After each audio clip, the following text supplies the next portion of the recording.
Bonjour à tous nos adhérents. C'est encore le temps messianique avec le messager Alain Jérôme Mouyomba. Na kati ya mission na biso oyo epesameli biso na mokeli mpona bozongi bokangolisami mpe bofulukisami ya mboka Congo. Na yango toza koluka moyen nyonso mpona koatteindre bakongomani nyonso, bandeko na biso nyonso bakongole bisika biso bakoki kozala. Lelo nasengi bino bozwa mwa temps ya koyoka makambo oyo toyei koloba po ete tomoni yango motuya tena compte ya réalité ya ekolo na biso mpe tena compte ya lobiko na biso mpe lobiko ya mokili mobimba. Lelo nalingaki kolobela na ntina ya mboka kokonfirme bai mboka na oyo etali ekolo oyo tozali na yango. Bandeko, je pense que ici toyoka pe mingi batu koloba ekolo na biso eza ekolo eponama. Solo ekolo oyo eponama. Nazali témoin tango namonaki signe ya Arche de l'Alliance. Oyo ezalaki kese moko eza na mapapu en or ekangamaki na kati ya rivière moko. Rivière yango pe kombo epesemelaki kombo nango Mbanza. Je pense que ebele na biso toyebi na Congo central eza na rivière moko babengi Mbanza. Esika wapi nazalaki komona kati emoniseli kotalisa ngai musala moko esengelaki esalema ebwakami munyama lokola babwaka munyama mpona koloba mbisi. Munyama wana ekangamaki esika moko. Ezalaki makasi mingi kobenda, ezalaki kobendama te po ete munyama wana ekangamaki na nyama moko ya mai oyo azala na bapate ebele. Naza kopesa confirmation ya élection ya mboka ya RDC. Signe ya alliance wana ezali signe moko oyo ekoki kokonfirme bakongole banso bisika tozali na bososoli ete makambo manso toyoka mpona ekolo na oyo etali ya biangamelo ya ekolo, élection ya ekolo eza makambo ya solo. Tango munyama ekangami, mwange amonisami akomi kokata nyama moko akangamaki na kati ya munyama. Tango nyama wana alongwe solo azalaki nde assujettir, azalaki kodondwa likolo ya eloko moko oyo ekangamaki kuna. Zoka nde ezalaki arche, kese moko en or eza na mapapu. Ezalaki kongala mingi. Tango nyama wana abimi esika wana abwakami na munyama libanda. Kese wana ekomi kobima yango moko na mai. Mwangaza na yango, mwinda na yango ekomi kosepanir esika nyonso wana. Mongongo elobi voici l'arche de l'alliance entre la RDC, entre le créateur et la RDC. Nayokaki makelele lokola ya multitude koganga na esengo. J'avais compris que solo makambo toyoka kala ke ekolo na ekolo oyo eza ekolo eponama ezali ya solo. Ekolo eza lokola Israël ya tango ya kala. Bisika wapi alliance ya Nzambe ezali ko se révéler à travers l'arche. Na bandi nano na yango pona kososolisa kongomani nyonso tolongo bani koyoka. Nayebi ke ba YouTube elekisi makambo mingi. Nayebi ekati ya bomoi ya basali eza suna kredibilité makasi te po ete ba abu esalemi mingi. Nyonso wana bandeko ezali kaka ndenge ekomama, le diable est apparu le premier pour voler et détruire. Akoki koyiba batu pamba te, koyiba kaka bayo babiangama mpona kobundisa ye, mpona kozongisa peuple ya Nzambe na nzela mpona lobiko. Bokamwa te, mais tango ebelemi, tango tozali koannoncer plan de Dieu, toza koannoncer yango avec raison, puisque toza na ba information spirituelle lakisi solo.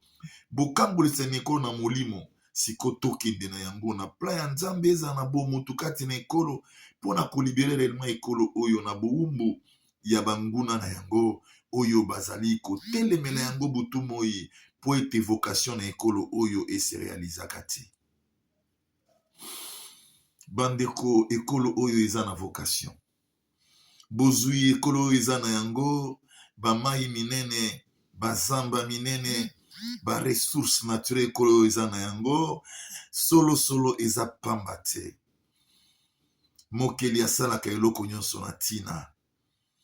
Asala biso bozui wana po ayebi mosala nini ekolo oyo eza na yango. Asala yango po ntango ekolo oyo ekozala na kati ya justice na yango mpe kodevelope eokoma moko ya bikolo ekosesende ekosesepare na banation ya mokili oyo ezali gouverné par les occidentaux à travers la Nations Unies. Bisika wapi eza na baplan ya Satan mpona décision finale ya kosala ete bato nyonso mokili mobimba bazwa bamarke ya bete. Ekolo oyo Congo ebiangama mpona kofaire face na ordre mondial na dernier temps oyo. Voilà pourquoi nkolo azali kolobela ngai butu moi na ya liboso na bino bandeko na ngai bakongole kopesa bino bososoli mpe boyebi ya makambo ya molimo mpona ekolo pamba te mokili afungoli ngai maso mpona ekolo mpe apesi ngai molimo mwaye mpona ya kokangola ekolo kati ya bokangami oyo ekolo eza na yango. Me nyonso na mpe kokisama ezali kosenga complicité ya congolais, ezali kosenga baimboka kososola ke ntango toza na yango tolongobani koyela ntango na nzambe. Tolongobani koyela ntango na nzambe pamba te mboka na biso eomeli ntango molai na bokangami na nzela ya bapolitike na biso oyo bazali ya complicité na banguna ya mboka pamba te bango balingi te mboka oyo edevelope te. Nayebi je reconnais taka ba effort ya bapolitike na biso na ndenge ya koluka kosala bolamu. Solo mboka na biso après deuxième république ezwaki effondrement ya munene. Après deuxième république eye musée après musée eye bakonzi mosusu baya tio toza na ye. Je pense que volonté politique ya koluka kolakisa makambo ekende malamu ezali kozanga te. Mais eloko ezali kozanga ezali koyoka mongongo ya nzambe. Solo ezali ya kokamwa te. Mongongo ya nzambe eza na bayokaka yango. Voilà pourquoi nkolo alobi sasa ipi esengi toyela plan na ye na ekolo bisika wapi bonzambe kozwa esika po mongongo na ye etomba makati na ekolo na tina ete ereconcilie biso banso d'abord elongola biso kati ya division régionale kati ya division haine tribal na tina ete tozala bomoko bongo tozwa vision ya nzambe mokeli mpona ekolo to imprime yango kati na bomoko po tomona mboka oyo kodevelope na tina ete ekokisa mission na yango awa na se na moi. La vocation de la RDC va se réaliser derrière son développement. Voilà pourquoi je voulais aujourd'hui parler à mes frères et sœurs. Nous sommes une nation naturellement riche en ressources naturelles. Pona nini po ete nkolo atia bolamu nyonso kati ekolo na biso po prévenir développement na yango et comme une nation influente na monde bisika wapi Christ akozwa esika afin que toutes les nations autres peuvent se sauver par la RDC après que la RDC soit une nation à part. Bandeko eloko nzambe aponaka nde eloko satana welelaka. Tango mokeli aponi mboka oyo Satan sosolaki ke mission mboka oyo ezali ko déséquilibrer ba plan na ye boyebi ke komami na livre Apocalypse 13 wana etangisami tango ya suka ezali mukanda oyo Daniel asakolaki na tango na Daniel kati ya Babylone. Daniel chapitre 7 soki otangi okomona Daniel azali kolakisa mokili oyo kokonzama na 4 royaumes. Chaque royaume ekozala caractéristique ya nyama songolo. Ya liboso ekozala lokola nyama ya lion. Ya mibale ekozala lokola nyama ours.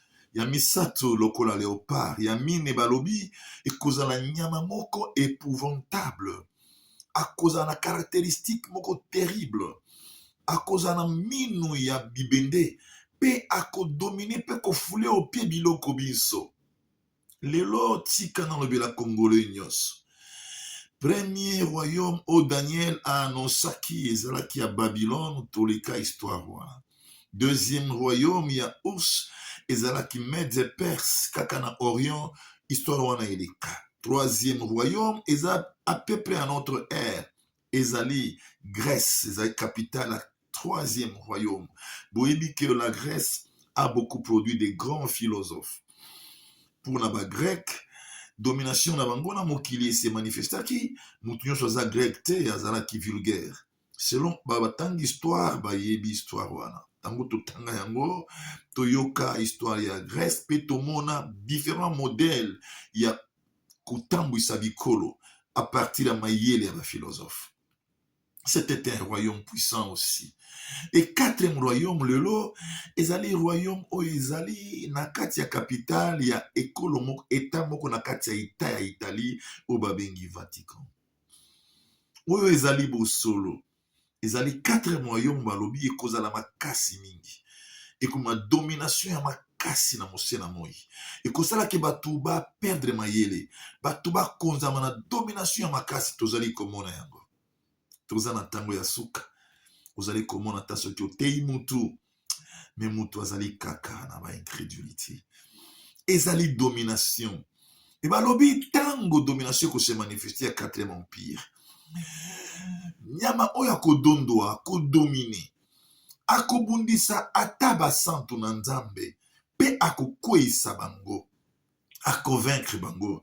Mais tango ancien de jour ako se présenter, tango ancien de temps ako se présenter, nyama oyo akozala brisé, ekozala fin ya royaume à quatrième empire, oyo ezali fin ya ba royaume oyo ezalaki prévu ko s'établir na mokili. Voilà toza na fin ya temps, bien-aimé. Le fait de seulement comprendre, nous sommes au quatrième royaume, ezakola ki sa toza na fin du temps.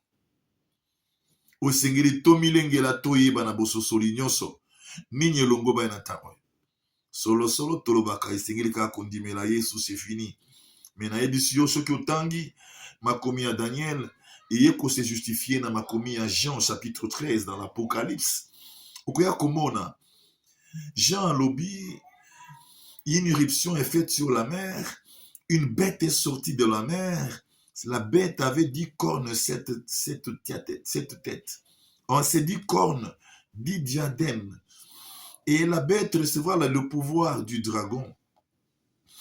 Et ce pouvoir parlera avec arrogance et blasphémera contre Dieu et contre son peuple.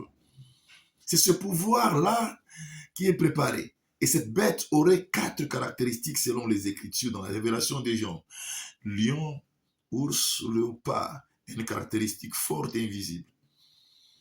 Sur le total espace temps Daniel Asakola, na espace temps oyo, Jean Ekolobe la makambo, ekope sabiso boso solo, tango ya soka ekoki, pe tozali komona makambo, ekomama kina basakoli ya kala, ekomi komoni sama na basakoli ya lelo.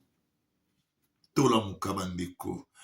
Nde bisika wapi vocation ya RDC ebiangama na tango na suka, lokola mboka oyo mokeli aponi na tango na suka, bisika wapi ye moko Nzambe akose manifeste pona kobikisa ekolo pe kobikisa bikolo ya mokili oyo bakola na nzela ya RDC, bisika bakokuta règne ya Christ kose manifeste. Peuple congolais, ceux qui bozali komona toza koleka kaka na télévision, ezali tegeto koluka visibilité. Ezali bongo te. Toza na projet mosusu te. Ezali kaka mission ou esengeli kososolisa bandeko moko na moko po ayeba touti tozali kokende wapi tokomi na momani. Et la grande solution à tous ces problèmes qui consiste au plan de Satan ezali koétablir kati na ekolo plan ya nzambe ezwa esika na ntina ete établissement ya pouvoir messianique ezwa nzela mpo ete masiya adondo likolo na ekolo afin ya kodeploye ekolo na badomination nyonso oyo esali makambo manso ya mabe eterase meme vie religieuse apostasie ekomi makasi makambo mingi na kati ya libebi bato na kati na pasi mitungisami règne ya satan ezwi esika ebelisi bato na baloge na bamagie nyonso wana ezali mpona domination oyo satana asala kati na ekolo lelo na ye lisusu koyebisa bino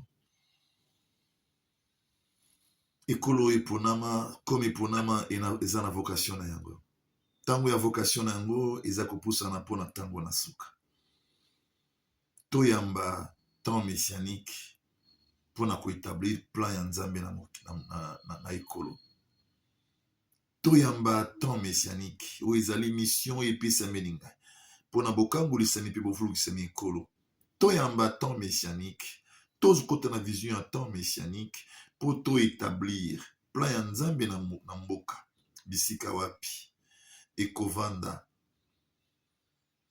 mopakolami oyo alongobani mpo makambo manso mabongwa na kati na ekolo bisika wapi mboka ekozwa nzela ya développement mpo ete apesi biso deja vision mobimba ya ekolo ndenge ekolo ekoki kodevelope apakoli biso alatisi biso bozali boye apesi biso kombo na ye amanifeste kati na biso bozali boye na ntina ete tokokisa mission oyo voilà pourquoi tokolokaka bino mpo tolobela bino ekozala illusoire mes bien-aimés ata soki totondi na mangomba soki tososoli te ekozala illusoire bososoli ezali nini ezali kozwa makomi kodécortiquer yango komedite yango ndenge esingeli nini esignifie révélation Jean 13 la bête qui détient 10 cornes et 7 têtes qui a 10 diadèmes elingi koloba nini bien-aimé elingi koloba na mokili oyo ekokoma na ntango moko bokonzi ya bato zomi 10 rois 10 présidents seraient identifiés comme des nations donc développées lelo toza nano na ndambo bamosusu baza nano koya lokola ba nations émergentes le Brexit ntango ekokoma 10 ekozala réalisation ya pouvoir oyo eza likolo ya bête avec 10 cornes balobi na 10 cornes oza na 10 diadèmes elakisi 10 rois en notre temps quand on parle du roi on parle de président il y a un plan de Satan bisika wapi ekobima 10 présidents des grandes puissances qui vont soumettre toutes les nations à travers les Nations Unies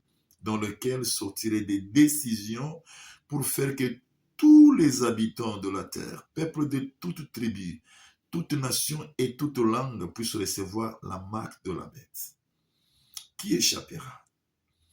Quand les gens attendent de dire que je crois en Jésus-Christ et je suis sauvé, mais je vous dis, il y a une tribulation forte qui vient en ces fins de temps où le diable va chercher à s'emparaître de tous les habitants de la terre et leur infliger la marque afin qu'ils ne puissent pas aller seuls et aller avec ces derniers dans les enfers. Voilà pourquoi Nkolo a télémisaki Nkolo moko komonango RDC. Poète à travers RDC, Bikolo Ebele est échappé na ba décision oyo. Rappelez-vous, avec la COVID-19, beaucoup se rendre compte, personne n'a échappé. La plupart des gens n'ont échappé. Puisqu'il y avait une décision qui provient des OMS, Organisation mondiale de la santé, où tout le monde devait avoir le vaccin afin de se prévenir de la COVID-19. Il était difficile dans le pays où j'habitais.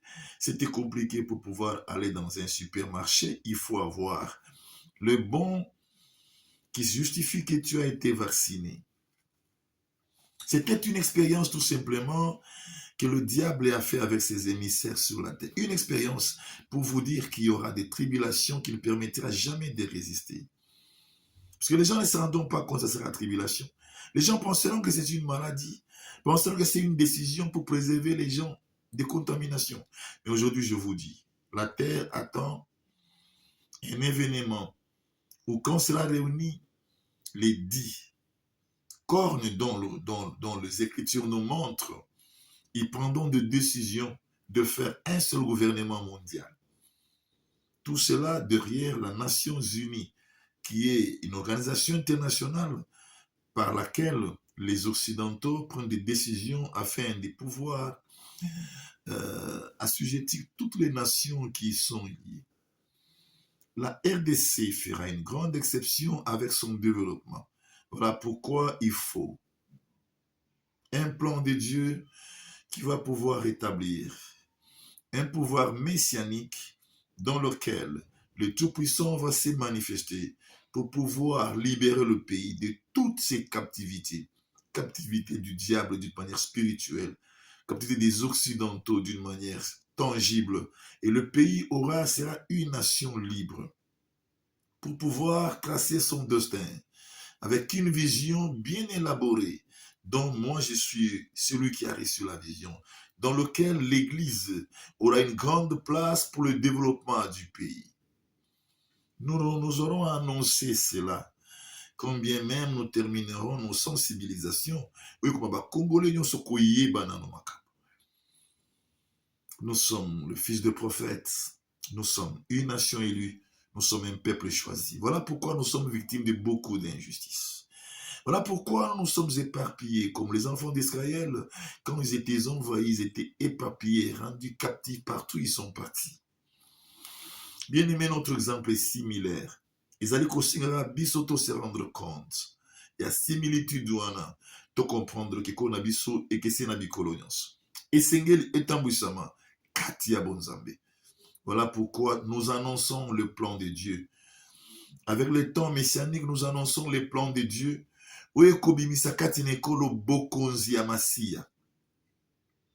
pouvoir messianique, il y a 2 points capitaux, 2 missions primordiales, réconcilier tous les Congolais, puisque quand on parle du temps messianique, on se réfère au temps où Dieu s'est souvenu de son peuple. Au temps où Dieu veut user de sa miséricorde à un peuple qu'il avait rejeté. Et nous sommes aujourd'hui témoins que le Tout-Puissant réellement est retourné vers nous après nous avoir écouté Bakri Nabiso, Bajeune, Bakolela. Il est venu vers la RDC, manifester sa miséricorde en élevant son envoyé qui est devant vous afin d'apporter la mission de la libération en RDC. Bandeko, Tanekoki, Tobongama, une fois que politique Nabiso est échoué. Ba politique na biso batika mungongo ya Nzambe sima. Ba mitika na makambo ya Satana wana se, alors que Satana na ba occidentaux baza na kati ya vocation moko ba okiko permettre jamais mboka et développer. Voilà notre politique pour ne pas avoir bien compris la nation. Ils se sont liés à ceux-ci comme des grands qui vont déterminer leur destin politique dans la nation. Leur a donné des prérogatives pour bango ba décider na pouvoir de bokonzi ya ekolo. Voilà pourquoi pesa prérogative na munguna. Lelo tozali ko réclamer mingi pour na Rwanda. Oui, un petit pays de rien du tout. Puisque derrière le Rwanda, il y a les Occidentaux. Bakolingaka jamais ekolo oyo est développé. Bakolingaka jamais ba peuple de Dieu. Et singeli to établir bokonzi ya bonzambe. Yango mutu eza na nguye ya ko résister bokasi ya molimo ya batu oyo. Eza na nguye ya ko résister pe ko établir vision ya Nzambe kati na mboka kobanda na réconciliation. Réconciliation en Christ ezongisi bikelamu nyonso na prérogative ya koyeba Nzambe tozwa réconciliation na kati na ekolo. To réconcilier ba bikolo nyonso na ba haine tribal ba tozali komona ba pende ba oyo na plateau ya bateke ezali tozali komona ba kasayen ba katange bazali kaka na ba conflit biloko nyonso wana ezali fruit oyo politique ya mabe produira kati na ekolo. Politicien na biso manipula trop peuple, batia peuple na conflit ebele, alors que bango baza ko s'enrichir et peuple congolais bata toujours dans les malheurs. Bien aimé, tango ekoki boyoka. Tokoma na bandako na biso plan de Dieu pour na ekolo. Toboya décision occidentaux en collaboration avec nos politiques, ils ont échoué mes bien-aimés. Nos politiques ont échoué. Comme on a mboka kita etondi bozui boye batu na pasi boye. Bikolo ya ntole biso ya mike ezali organisé ya biso kaka désordre. Ezali règne à Satan. Pour régner à Satan elongo esengeli to établir pouvoir divin, pouvoir messianique. Po ekokisama esengeli peuple bayoka nanu. Tolingi boyoka. Toye ko se manifester, toye ko luka popularité te, tolingi boyoka peuple congolais. Boso sola ekolo tozana yango, ekoko tambwisama ndenge nini, po ekolo oyo emema, peuple na bozui, na bolamu na yango, au peuple émérité, pe emema vocation na yango, bisika wapi, et okoma développer, et ko mettre en cause, ordre du monde, oyo bazali kozela, kosala marque, na bikela monos. Lobiko ya Congo nde lobiko na yo. Bokambolisami ya Congo nde bokambolisami na yo. Lobiko ya Congo nde lobiko na yo. Kaka yo te pe bikolo ya mokili mobimba. Po ete vocation ya Congo et ko faire échapper ba décision na bango likolo ya ekolo. Wana masia koza likolo na ekolo. Ekolo ekoma ekolo à part. Po ekokisama esengeli bokonzi supérieur, ya pouvoir, ya bête, oyo aza kotambwisa ba organisation ya mokili oyo. Nakomi na suka, merci na bayeba koyoka.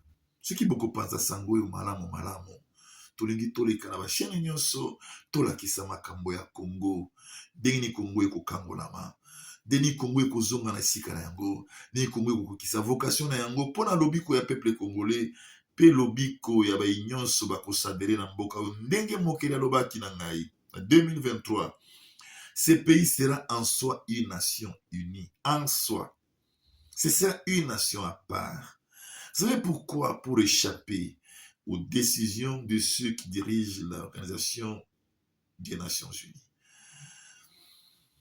Bien aimés, vous pouvez consulter ce que nous parlons, vous pouvez vous-même méditer, vous allez vous rendre compte. Mais réveillez-vous, Congolais. Réveillons-nous, Congolais. Mettons-nous debout pour que nous puissions établir le temps messianique, la vision messianique, le pouvoir messianique en RDC, afin que nous ayons des solutions définitives pour notre pays, pour le bonheur des Congolais et pour le salut du Code des Congolais et des nations du monde. Merci pour tous ceux qui vont nous suivre. S'il vous plaît, si vous avez aimé, manifestez. Suivez l'émission avec un cœur, avec du cœur pour comprendre. Si vous avez des suggestions, mettez dans les commentaires. Nous saurons comment correspondre. Merci. Vive le Congo, vive la RDC, vive Jésus-Christ.